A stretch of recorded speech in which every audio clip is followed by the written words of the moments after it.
Hi guys, welcome back to my channel. In today's video, we are going to be reviewing every Broadway show that I have ever seen. Today's going to be a really fun video, so stick around. I'm going to give a 0 out of 5 rating for music, plot, and experience. Then explain why for each, including like a little extra review from the experience that I had and what I remember from it. I do have to warn you that I'm going to try not to be biased because I have been really lucky in being able to see several of the performers that I really love. So that is going to obviously have me be biased, but I will try and be impartial. Also, I don't know if it makes that much of a difference, but my favorite musical is Dear Evan Hansen, but my favorite musical is Mean Girls, if you know what I mean. Okay, let's get into it. So the first Broadway show that I have ever seen was Shocked. I give the music a 6 out of 10. I have 2 songs of it on my playlist. I do, and independently owned. Plot is a 5 out of 10. It was definitely corny. The experience was a 6 out of 10, and it was mostly because of the seats. This was my first ever Broadway experience. The seats were the worst view that I have ever paid for. We were 3 rows from the back at the Netherlander Theater on the orchestra floor. I think there's actually a balcony. For my first Broadway experience, it was really cool to see Alex Noel. I got chills. They were the first person from Glee that I had ever seen. We also saw Andrew Durand, who is now in Little Shop of Horrors with Joshua Bassett. Would I see it again? Yes. Excited for the movie. They said that they were going to release that on closing night. The most memorable performer, either Andrew Durand or Alex Noel. An overall rating, it is a 5.5.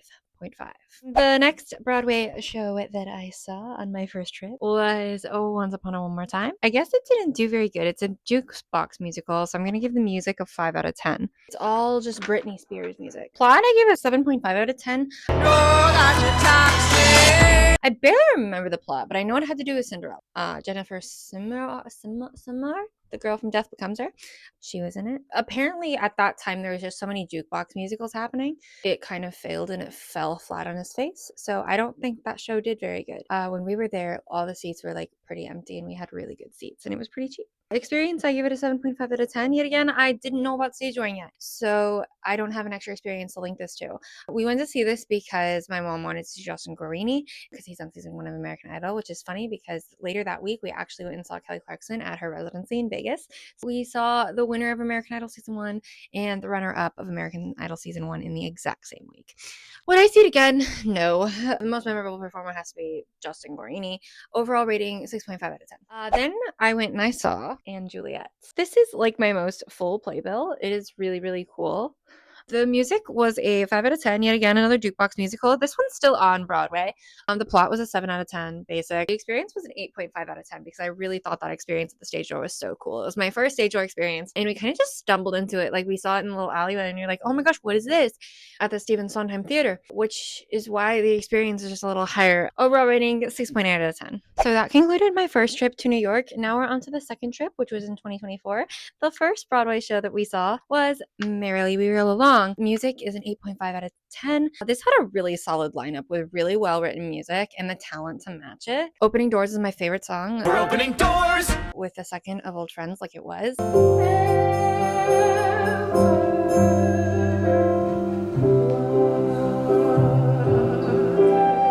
And a third of Franklin Shepherding. Me and Franklin Shepherding. Love those. I put the plot as a 9.5 out of 10. My mom thought it was boring though. Experience is a 7 out of 10. We had front row of the balcony and it was a really decent seat to me. My mom yet again said it was terrible. I could see Jonathan Groff spit, so that's what I paid for it. We went on a Tuesday later in the run, so there's no stage door, but I'm just happy none of them were out sick because that is a really awesome production and I cannot wait for the post shot to come out on streaming. I'm waiting for it. The most memorable performer, okay, it's so hard because Jonathan Groff is probably one of the most talented people in the whole world. Daniel Radcliffe's Franklin Shepherding is the most insane thing that I have ever experienced. I remember when I watched it there, I was literally looking at it stunned because it was so impressive.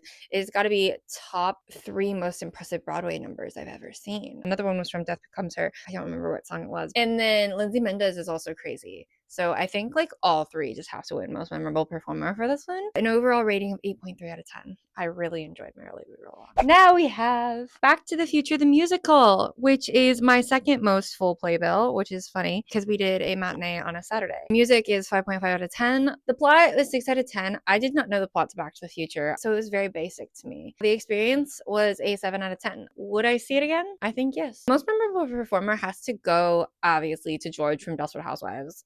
That's why we went and saw it. Not really.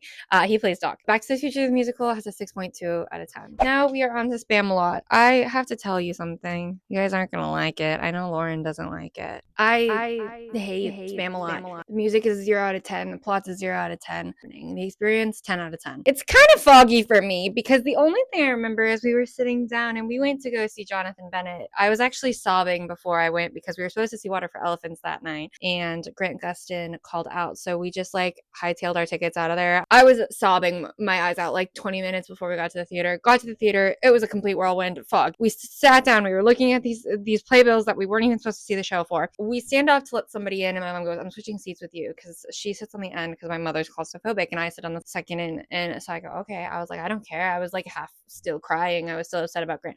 My mother looks to the left and I immediately think it's like one of her friends. I'm like, who the heck is on Broadway right now?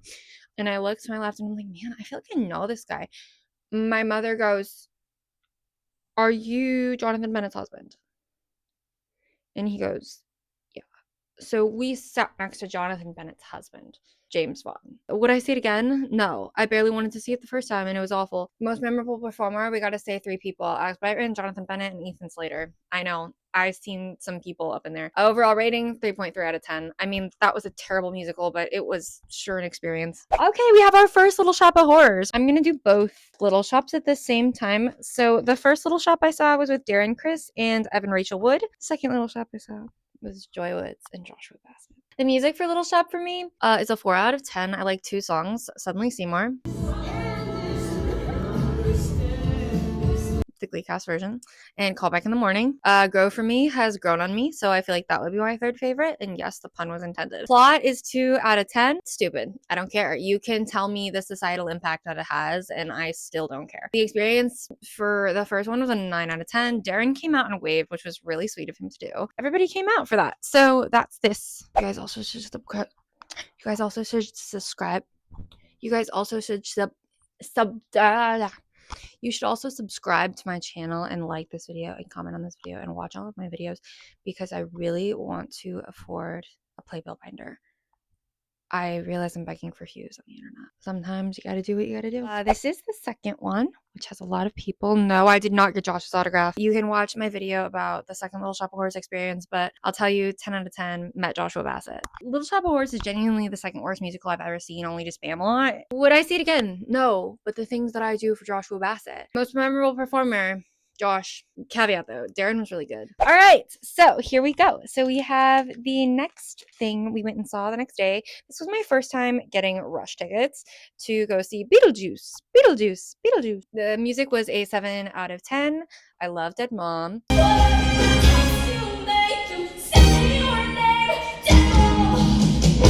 I love No Reason, and I love Barbara 2.0. Plot, 8 out of 10 is really engaging. I feel like if you don't know the plot of it, which I didn't when I was going in, you're going to be really shocked because Act 2, the show takes a really stark turn. And then I went home and I watched the movie, and I wish I hadn't watched the movie because the musical was so much better than the movie, I have to tell you. The experience overall was 8 out of 10. So this was the first time that we ever did lottery tickets, and I actually applied for them on Friday. Found out the day before, Friday, like during the day, right before I saw Josh, that we got those, and then we also got the next one, which was Death Becomes Her. The guy who usually is Beetlejuice in Beetlejuice is named Justin. He was not there. There was a different guy who's usually the tap dancing pizza guy. The only person that came out to stage door, which was really interesting. I did notice in 2025 that less and less people are stage door. I don't know if it's because it's cold and before I went and it was like nicer weather. I really don't know. But the fact that it was a decent sized cast and there was only one guy who came out to stage door, it really shows you that stage doors are just 100% a bonus, and you should be really lucky if somebody comes out. Would I see it again? Yes. The most memorable performer, Isabella Eisler, who played Lydia. She's insane. Overall rating, 7.7 out of 10. Next, we went and we saw that night, we saw Death Becomes Her. Death Becomes Her, I was at the nacho place with my father, and I go to my dad, I go, is it gonna be like Beetlejuice where it's like fantasy? I was like, or could it happen? And my dad was like, it can't happen. And I go, but like, is it like The Greatest Showman and it can't happen, or is it like Beetlejuice and it can't happen? And my dad goes, it can't happen. I see why. The music is a 7 out of 10. Madeline is my favorite. What? I love anything to do with mental hospitals. Plot was a 7.5 out of 10. It's one half step below Beetlejuice because when I was watching Death Becomes Her live, I was just sitting there stunned. Afterwards, I feel like it's a very interesting plot. I really think not knowing the plot whenever you go into a musical is really interesting. Spoiler warning for Death Becomes Her. Madeline steals Helen's husband, and it's a very jarring part. And also, when Madeline falls down the stairs, that's also really jarring. The movie, they made it like Ernest was in love with her, and you know more, I feel like. But the musical, it didn't seem like that. My experience was an 8 out of 10. Megan Hilty was out that day. We were there, so we had Dee Roscioli, who came out and staged Jordan, was super nice. I was shocked anyone even came out because you could just tell that cast was so like, I don't know, you could feel the Broadway like presence. Would I see it again? Yes. Memorable performer, Jennifer Simard, Simard. She absolutely crushed it. Had an overall rating of a 7.6 out of 10. Here's the last musical, maybe happy ending.